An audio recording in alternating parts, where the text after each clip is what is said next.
شاهدوا توقع تاريخي لا يصدق. محمد أبو تريكة الوحيد الذي توقع صح نتيجة مباراة ريال مدريد ومانشستر سيتي في استوديو التحليل.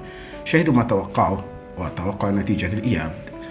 في البداية ما تنسوش تدعمونا بلايك للفيديو والاشتراك في القناة. تصريح تاريخي من أبو تريكة عن مباراة ريال مدريد ومانشستر سيتي في نصف نهائي دوري أبطال أوروبا 2023.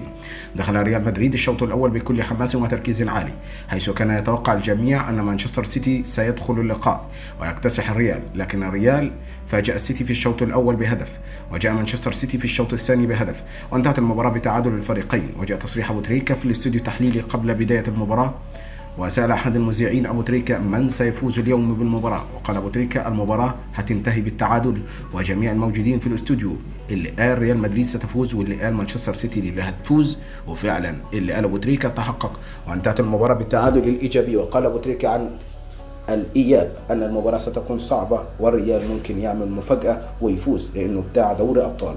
في النهاية أكيد مستنيين آراءكم في التعليقات، ولا تنسوا لايك للفيديو والاشتراك في القناة.